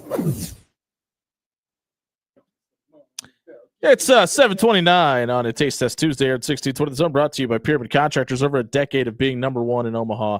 Doesn't happen by accident. Head over to pyramidroof.com for a free estimate for your windows, your roof, your gutters, your siding. They do it all. Check out pyramidroof.com tonight. We don't talk about. Here we are. Yeah. I'm gonna just throw a rock, okay, and just throw like a whatever you call it, like a stick in the tire of our bicycle, and say that we should talk about Nebraska Cornhusker football, guys. Crazy, right? We've only been doing it all show.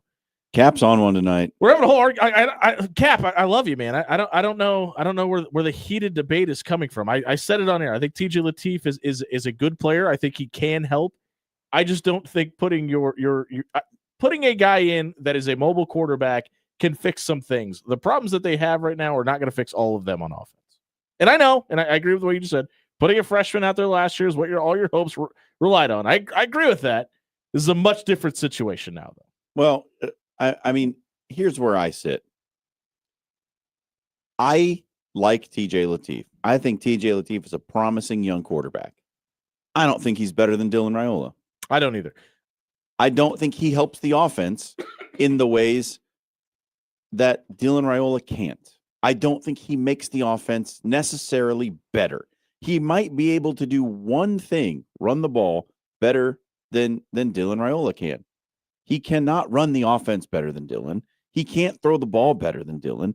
Like, that's not what the offense needs. The offense needs consistency. The offense needs someone who can check in and out of the right plays, who can direct the offense, who can lead. I don't think TJ Lateef is there yet. I don't think it changes anything except you're punting on your starting All right. quarterback. I'm just going to address this because Captain's talking about it. And I think there's a lot of people out there. There's obviously the TVs of it all and people that are clamoring for TJ Lateef to be the starter. I think it's very important to point out that he played incredibly well against Houston Christian and Akron. And I think it's also imperatively important to point out that he was playing its second and mostly third string guys on those teams. You have to consider that. And it just amazes me because it's not unique to Nebraska. There are fan bases all over the country that the most popular guy on campus is the backup quarterback for a reason, right? But with that being said, you also anyone put that one up on the screen? You all don't. I'm just kidding. Yeah, don't do it. You also have to keep in mind that the lack of reps, and what is the thing you always hear from guys when they make the jump from high school to college or college to the NFL is the speed of the game. Yeah, that is going to be a massive hurdle that you don't necessarily have right now with Dylan Raiola. So the old saying goes, sometimes it's better the devil you know. Sure. And for the things that Dylan has come up short in this season, I will give you, I think there have been situations where he's held on to the football too long. I think in this last game against Minnesota, there were times, not the entire game, but there were times where he looked gun shy. He looked like a player who had thrown 3 interceptions in his previous outing and wasn't quite ready to let it rip down the seam in between the safety and the linebacker. There were times where he had a player in the flat who was lightly covered. He wasn't quite ready to make that throw because it's an out route into the flat, and he's just thrown a pick 6 in the previous game trying to do that exact thing. There were times where he looked a little gun shy, but there were also times when he made ridiculous plays, escaping sacks, firing the ball to his tight end with his left hand, keeping himself airborne and throwing a pass shovel style 15 yards down the field to pick up a first down. So honestly, let's be honest about this. Do you want to start over at the quarterback position right now, given what you know about Dylan Raiola and given what you don't know about TJ Lateef? Let me play devil's advocate about that for a second, because I think there's a lot of people that look at Dylan's ability to throw at weird angles or run out of the pocket and fling it while falling to the ground or throw with his left hand and will earmark that as a negative. He's doing too much. He's trying to create things, or maybe not taking the easy play and throwing the ball away. And I think there's a little bit to that because there still seems to be a little bit of a learning curve or getting over the hump or whatever you want to call it with him as a true sophomore quarterback. And I think the vast majority of Nebraska fans would be happier with him throwing the ball away and maybe just taking the next play. And those are the situations where I think he can be better at. We talked about climbing the pocket earlier. I just think that, and I think there's something to that. I think you can highlight those plays and say, but look what he can do. But I think you also have to ask, is that the play he should be making, or is there a better opportunity there too? Because just because you can do something doesn't mean you should. And Cap's clarifying here. He's saying he wants them to have a package, right? Yeah, for TJ Lateef. Yeah, and I get what he's saying, but we're talking about the people that want him to be the guy. Like we're talking about a couple things here. And I've asked Cap to get down to the nitty gritty because I want to know, what package are you looking for? With TJ he wants a quarterback. He wants a quarterback run game. He wants a package of probably zone read, some RPO. They're running RPO stuff with Dylan already. So, yeah. But which I think we all agree that's better suited for TJ Lateef's skill set, right? Sure, like, I think we can all agree. Sure, no disagreement there. Here's why I don't want a package for TJ Lateef.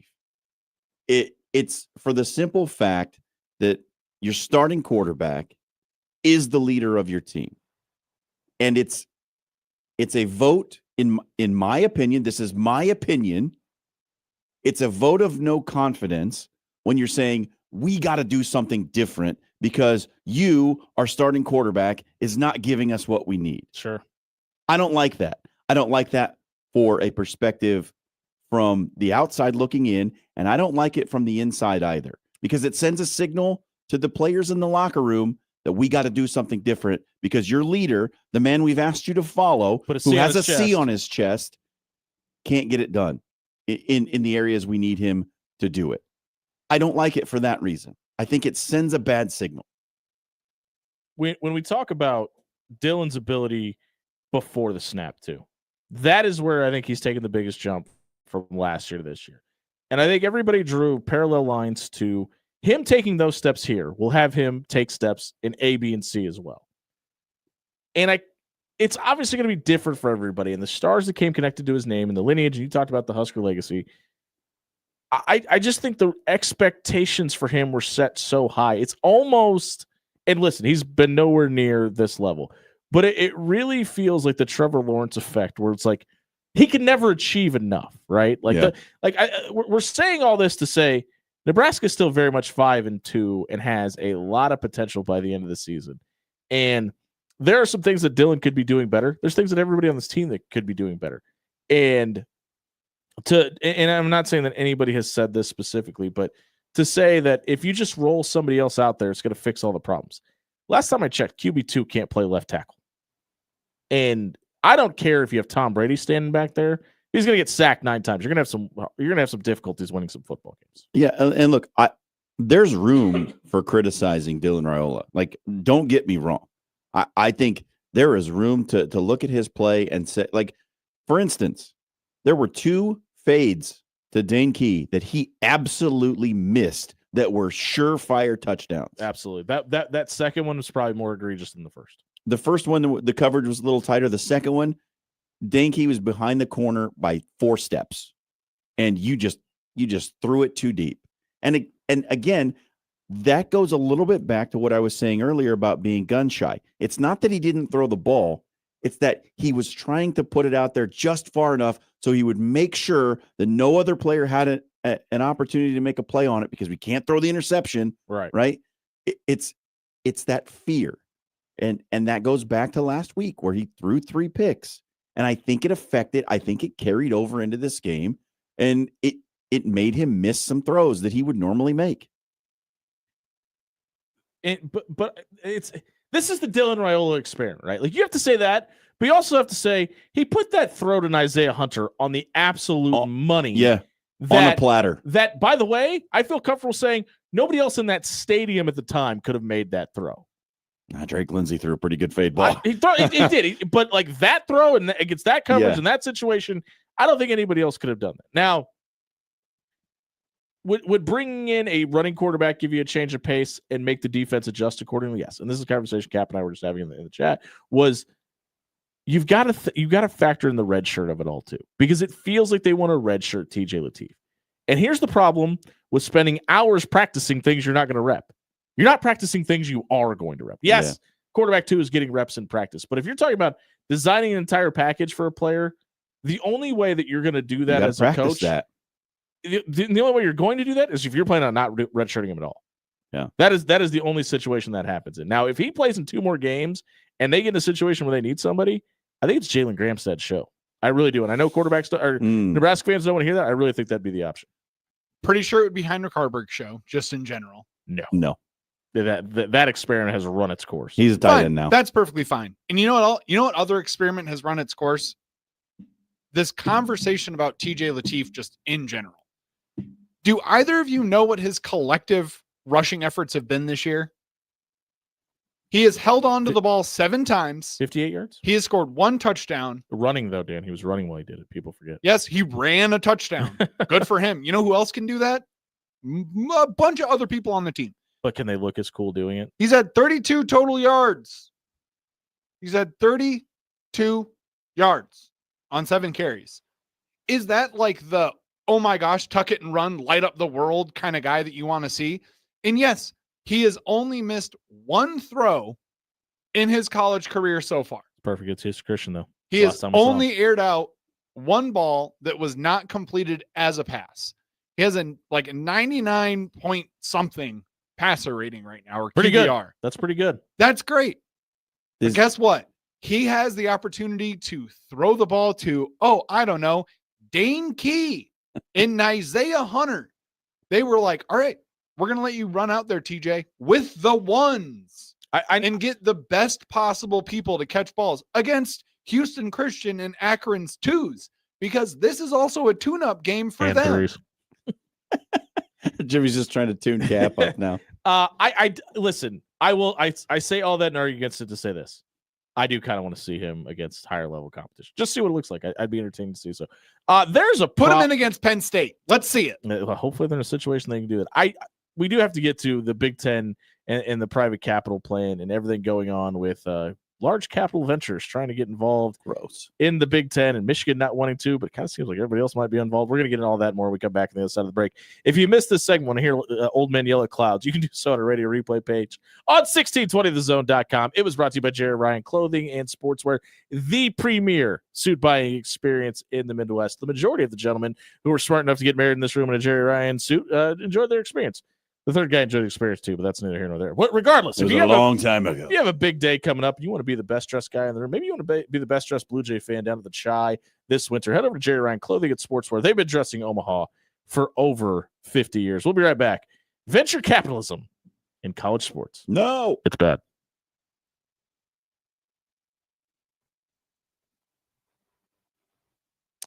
Hey, everybody. It's John here. Taste Test Tuesday. We got the food from Railcar. You can get it too. You might even be able to get it for free if you go to the social media pages of the After Hours Lounge. Retweet the picture of the great food on there. You could get a $25 gift card to Railcar. I have been on this show telling you about chilaquiles for a very long time. They're good. And we got some tonight. The chips, the chicken, the cheese, the spicy sauce, the egg. Oh my, it is a brunch masterpiece. If you have brunch plans this weekend, make them at Railcar. Go in and get the chilaquiles. Please do that for yourself. You will be so happy that you did. It's 144th and Blondo. It's easy to find. Get in there, get some great brunch, and get into that drawing for the $25 gift card to Railcar. When your home fills up with family, Allo Fiber makes sure that space is a happy place for everyone. Allo Fiber experts install it all. And full service means step-by-step support, guiding you through everything so you can stay connected to what matters, and the family can always feel at home. Put the game on, and don't worry about your Wi-Fi calling a timeout. Better TV and internet service is one connection away. Call Allo at 866-481-2556 or visit allofiber.com. Criminal, civil, personal. If you or a loved one is facing a lawsuit, let Williams Law represent you and your family today. With more than 20 years litigation experience in Nebraska, Williams Law will defend you with the dedication you deserve. If you're facing a DUI or if your son or daughter has been accused of a crime, Williams Law is here for you. Call 402-522-6317 to get a free, no-obligation consultation and to get the representation you deserve today. Life is unpredictable, with seasonal storms and plumbing issues hiding around every corner. You can't predict the future. So when life happens, go with a trusted, reputable company like Paul Davis Restoration. Fire, water, mold, or storm damage can all be restored by Paul Davis Restoration. Don't live in the aftermath of tragedy. Restore your home today. Call Paul Davis Restoration at 402-553-0373 today. Fall is the time to get to Jerry Ryan Clothing and Sportswear. Stop in and see John, Dan, Jake, Deanna, Matt, and Monier the Tailor. There's new fall apparel from Mizzen and Maine, Johnny O, Roan, and now pants from Brax. Stop by 78th and Dodge and look great for all of your fall events. At Jerry Ryan's, we bring out the best in you.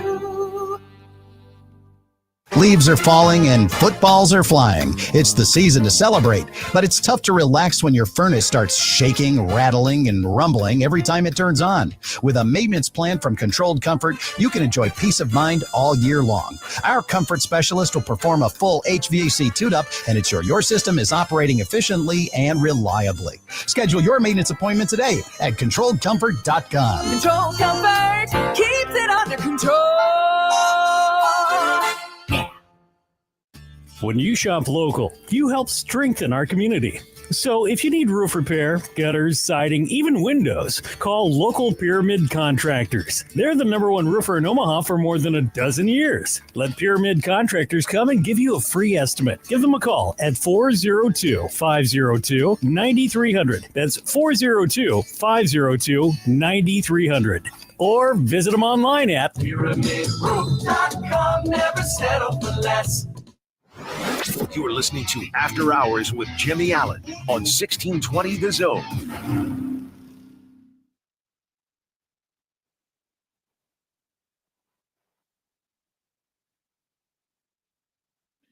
Put a bow on the After Hours Lounge, brought to you by Pyramid Contractors. Over a decade of being number one in Omaha doesn't happen by accident. Over to PyramidRoof.com. Get a free estimate for your windows, your roof, your gutters, your siding. They can do it all. Check out PyramidRoof.com tonight. The big buzzword around all of college athletics right now has really been monetization and venture capitalists and donation of money to be paid back later, and terminology that sounds a whole lot like, stop me if you've heard this word before, credit cards. This was my take on this exactly. The Big Ten wants credit cards for every school. They want rosters on a lease. Yeah. This is clearly an attempt to win the arms race for how much you could pay players, and they're doing it on a percentage on credit. base. Yeah. There's a reason. Don't let me get into a big spiel here. It's actually worse than that, Jimmy. This is the late night debt restructuring commercial that you called the 1-800 number for because you have too much credit card debt already. They're going to consolidate it into one low monthly payment. Have you ever noticed that payday lenders don't really exist in the nicest neighborhoods in town? It's because they're taking advantage of people. They're trying to get quarterbacks on a payday loan right now in the Big Ten. And it kind of feels like Michigan is the only one going, does anybody not see the problem with this? And everybody's going, shut up, Dave Portnoy. Dave Portnoy's not the one saying that. I don't like, and Nebraska being one of the few without any unstructured debt. Like, how is Nebraska not against this? Yeah, seems very strange. It seems like a huge advantage for Nebraska to be like, we're not signing off on that. You guys pay your bills. We're fine. Yeah, and there's got to be a little, and I don't want to put words in anybody's mouth, but there's got to be a little bit to it of, hey, we want to do this if you feel like it's best for you, right? Like, there's probably some people out there that are like, we're Big Ten strong, and I wouldn't say that unless the lawsuit and the stuff that happened in the COVID era with Ohio State and all the camaraderie that went along with that. Now that's apples to oranges. We're not talking even close to about the same thing here, right? But especially for the newer kids on the block, the Nebraskas, the Marylands, the Rutgers, the West Coast teams, there's probably a little bit of get along to go along to this. And especially if you're one of those teams that maybe doesn't even need it, and there's the flip side of this where you go, sure, go into all the debt you need. We'll be fine over here. Then we'll see you 10 years down the road where our buildings are bigger than yours. Well, I mean, just to put a fine point on this, like, what is the cost of winning, right? When you think about Ohio State and the giant behemoth that is that athletic department and how good they seemingly are at everything. Good. They spent $37 million more than they brought in revenues in 2024. Won a natty, though. They generated $255 million in revenue. Won a natty. And still owe nearly $287 million in athletic debt. Mm-hmm. That's Ohio State.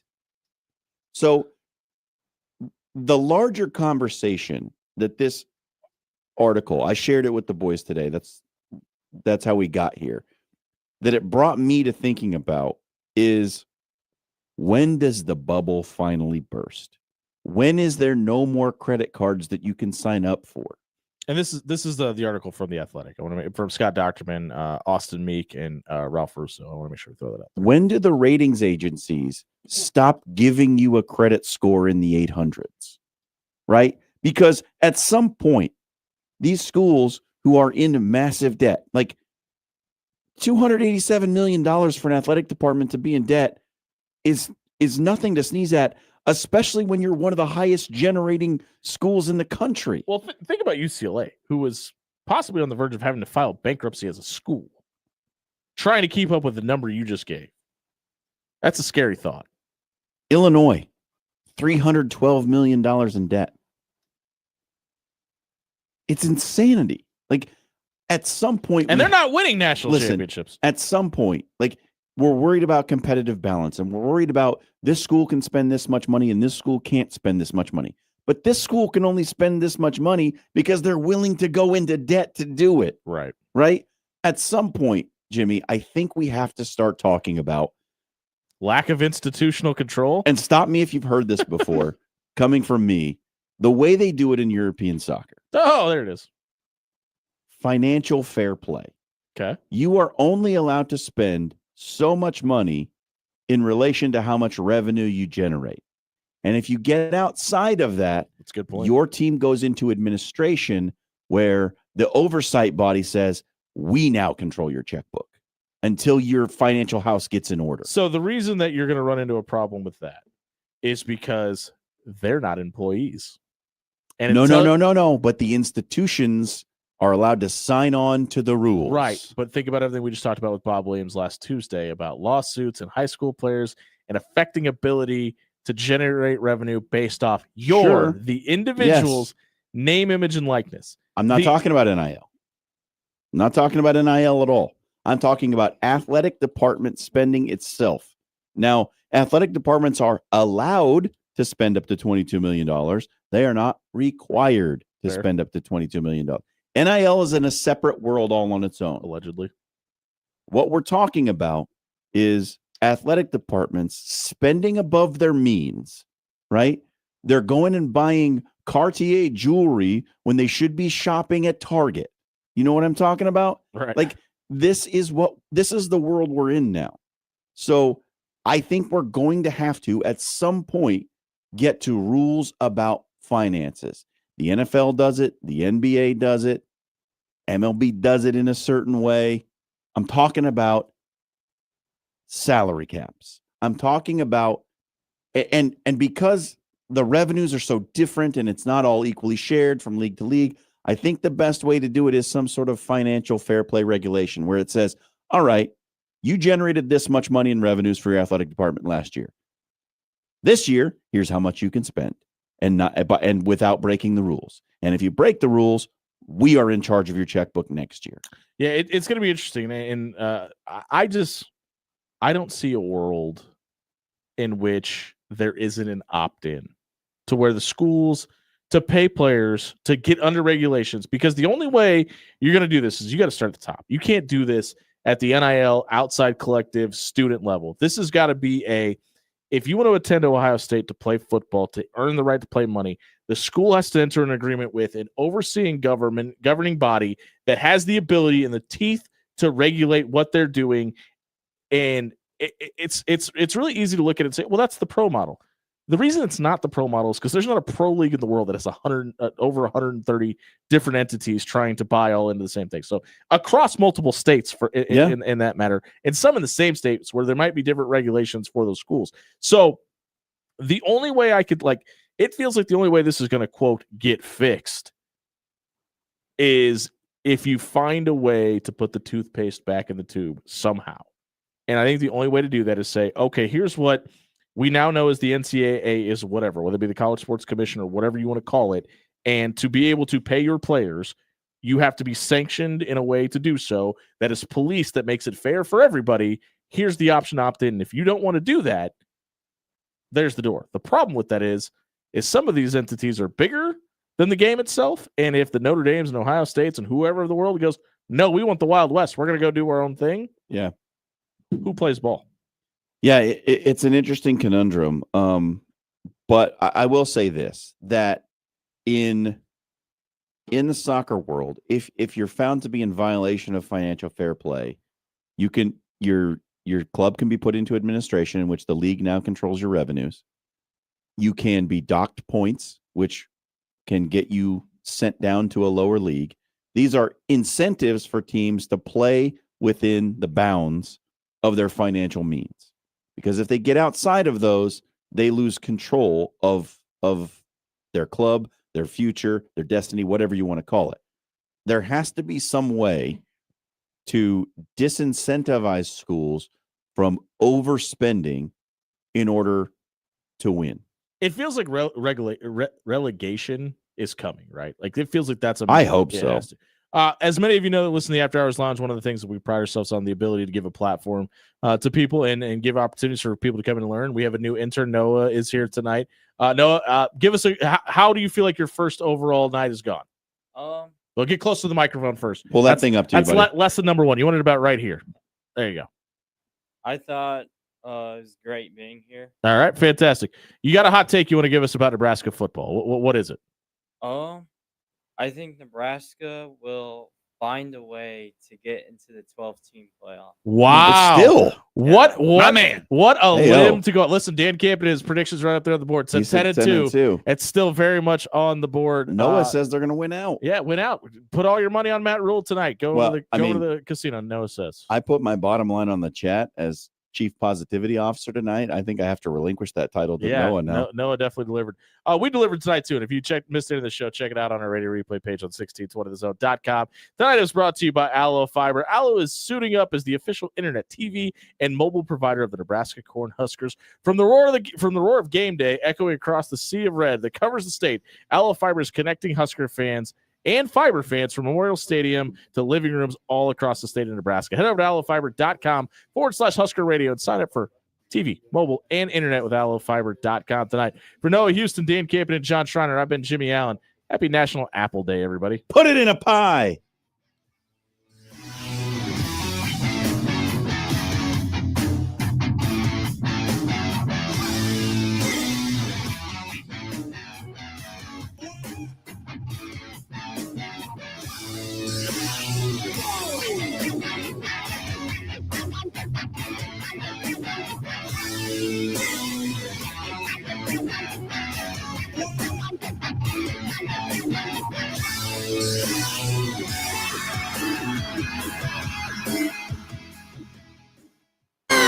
Are you ready for the game changer of the day? Bellevue University has a new state-of-the-art 72,000 square foot fieldhouse featuring premium courts, generous fan seating, top-tier locker rooms, dedicated athletic